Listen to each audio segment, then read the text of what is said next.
आपसे निवेदन है, जिस देवी देवता को आप दिया लगा रहे हो, जिस देवी देवता के सामने आप पशुपति व्रत कर रहे हो, जिस देवी देवता के सामने आप दीप प्रज्वलन कर रहे हो, देवता की जहां शिवलिंग होता है, ये शिवलिंग, ये जलाधारी, ये शिवलिंग रखा है। कई माताओं की आदत होती है, कई भाइयों की आदत होती है कि जहां स्पीकर बंद हो गया सर, जहां शिवलिंग होता है, रिटर्न बंद है, जहां शिवलिंग होता है तो वहां जहां शिवलिंग रखा हुआ है कटी में, जहां शिवलिंग रखा हुआ है कटी के अंदर, जहां शिवलिंग का भाग उस जलाधारी पर रखा हुआ है, तो वो जलाधारी पर जहां रखा है, ये मां जगत जननी जगदम्बा है, माता पार्वती जी का हस्त कमल है। और आप लोग दिया कहां रख देती हो? कई माताएं दिया रख देती है, जहां शिवलिंग है तो उसके आसपास में जो गोल जलाधारी है उसी पे दिया रख देती है, जला जला नहीं भाई, बहुत ध्यान रखिए महाराज, बहुत ध्यान रखो जरा, बहुत ध्यान रखिए आप उस चीज का कि ये जो दिया आपने रखा है, जो ये दिया आप रख रही हैं, इस दिए को उस जलाधारी से आपको थोड़ा दूर रखना, भगवान के करीब नहीं, भगवान को लगना नहीं चाहिए। श्रीफल नरियल आप शिवलिंग की इस जलाधारी पर नरियल नहीं रखना है आपको, जो विराम उद्यापन करते हो आप लोग, पशुपति व्रत का जो नरियल है, भेंट है, वो शिवजी को छुआकर नीचे ना, इस जलाधारी पर नहीं रखना है, शिवलिंग पर नहीं रखना है, उसको छुआकर जलाधारी से दूर रखिए। आपने अगर जलाधारी पर रखा है तो उसका फल आपको नहीं मिल सकता, उसका फल बहुत ध्यान देना। पूजन पाठ में आप स्मरण में महाराज,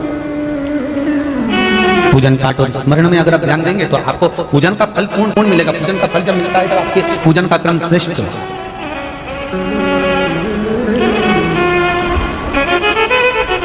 पूजन का फल तभी प्राप्त होता है महाराज, और उस पूजन के फल को हमें अगर प्राप्त करना है तो हमको श्रेष्ठता धारण करना ही पड़ेगा, हमें अपनी गलतियों को सुधारना पड़ेगा। जहां शिवलिंग रखा हुआ हो, जलाधारी जो है वो पार्वती जी का, रिटर्न बढ़ाओ, पार्वती जी का स्थान है, और उस जलाधारी पर कोई वस्तु, शक्कर ले जाओ या मीठा ले जाओ या आप कोई सामग्री लेकर जा रहे हो तो वो जलाधारी पर नहीं रखना। कहां रखना है आपको? उससे दूर। दिया कहां लगाना है? जलाधारी से भी दूर। फूल चढ़ाओ, पत्ती चढ़ाओ, अक्षत चढ़ाओ, मूंग चढ़ाओ, तुम्हारी मर्जी पड़े। जो सामग्री आप भगवान की सेवा की, चंदन, अबीर, गुलाल जो लेकर गए हो वो शिवलिंग पर, जलाधारी पर सब लगाओ, सब चढ़ाओ, इत्र भी चढ़ाओ,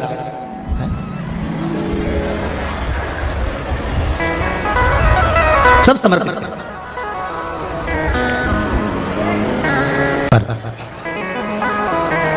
उस जलाधारी से थोड़ी दूरी बनाकर, उससे थोड़ा दूरी बना लें, उसके बाद आप रखें महाराज। थोड़ी सी दूरी बनाकर अगर रखेंगे तो भगवान उसको स्वीकार करेगा। जैसे रुद्राक्ष की माला पहन लेने वाला व्यक्ति, गले में अगर एक रुद्राक्ष पड़ा हुआ है या तुलसी की माला पड़ी हुई है, पद्म पुराण के पाताल खंड में अध्याय नंबर 7, अध्याय नंबर 9, कौन सा पुराण है? पद्म पुराण। कौन सा खंड है? पाताल खंड।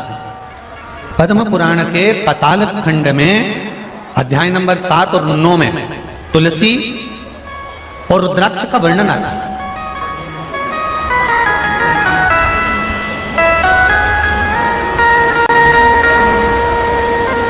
कि मान लो अगर मनुष्य का शरीर मिला है और आपके जीवन में कोई आपको गुरु ही नहीं मिला, कोई अच्छा सदगुरु प्राप्ति नहीं हुआ,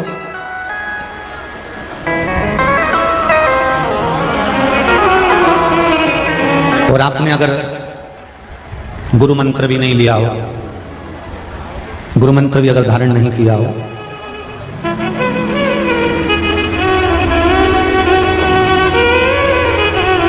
कई लोग कहते हैं जिसका गुरु मंत्र नहीं होता, जो गुरुमुख नहीं होता, वो कितना भी दान पुण्य कर ले, लगता है क्या?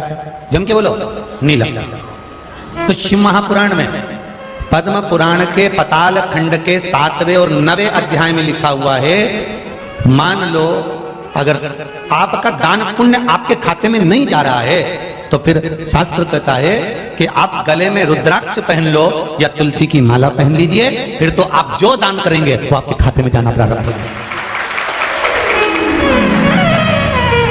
गले में या तो रुद्राक्ष का एक मनका या माला कुछ भी अगर आपके गले में पड़ी, रुद्राक्ष की एक मनका या एक माला भी आपके गले में पड़ी हुई है, या तुलसी की माला का एक मनका या तुलसी की माला भी आपके गले में पड़ी है, तो उसका फल आपको मिलना प्रारंभ हो जाएगा। उसका फल आपको मिलना प्रारंभ हो जाएगा हमारे। फिर आप जो दान करेंगे, पुण्य करेंगे, सत्कर्म करेंगे, भजन करेंगे, कीर्तन करेंगे, फिर आप जो भी कर रहे होंगे उसका फल आपको मिलेगा, आपको प्राप्त होगा।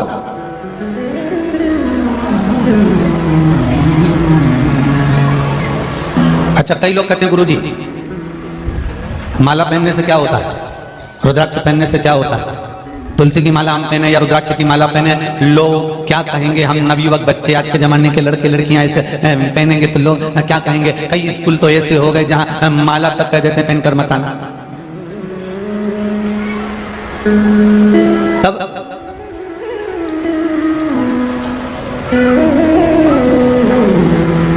भाई कोई सौभाग्यवती नारी जो होती है ना, मांग में सिंदूर भरती है, बिंदी लगाती है, कई कई नई फैशन की है तो सिंदूर भी नहीं भरती। विश्वास है ना, विश्वास को डिगने मत दो। शंकर के मंदिर जा रहे हो, एक लोटा जल चढ़ा रहे हो, एक बेलपत्री समर्पित कर रहे हो, एक चावल का दाना तुम शिव को चढ़ा रहे हो, शंकर भगवान की आराधना अर्चना दिल से कर रहे हो, और उस बीच में तुम्हारे भीतर कोई कपट नहीं, कोई छल नहीं, कोई दिखावा नहीं, कोई दिखावा नहीं।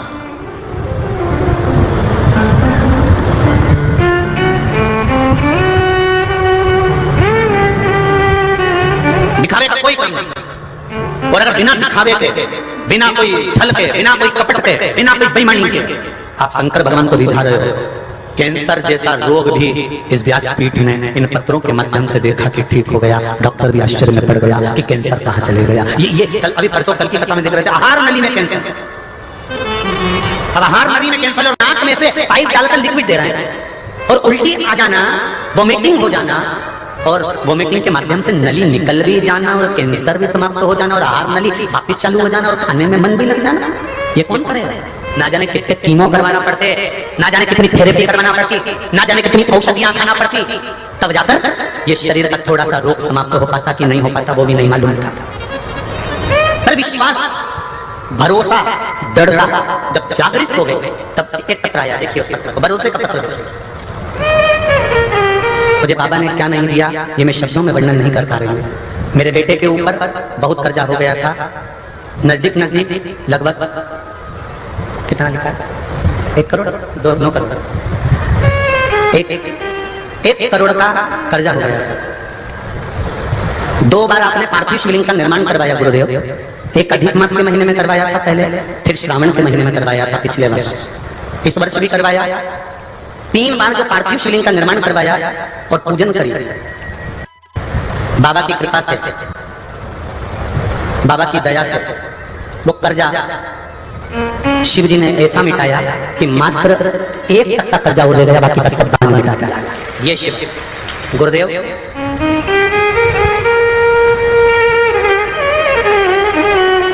मेरी बहू इसी परली बैद्यनाथ की है। मुझे बड़ा गर्व हो रहा है आज कि मेरी बहू मेरे बैद्यनाथ ने भेजी है मेरे यहाँ।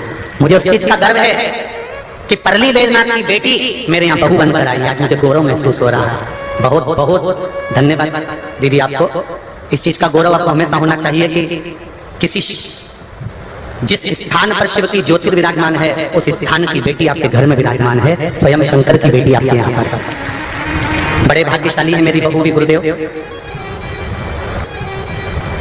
तीसरी बात यह है गुरुदेव, घर में मेरा भाई कहीं बाहर चला गया था, 1 महीने तक नहीं मिला।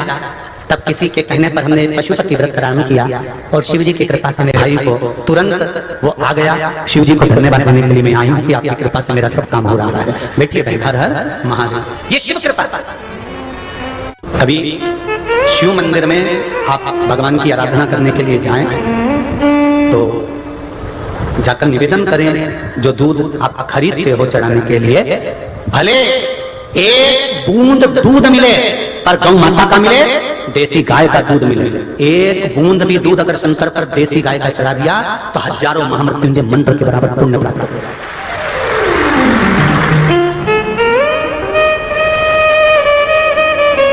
एक बूंद चढ़ाओ, ज्यादा नहीं है ना सामर्थ्यता, थोड़ा चढ़ाओ, पर उतना आपके दिल से, अपने हृदय से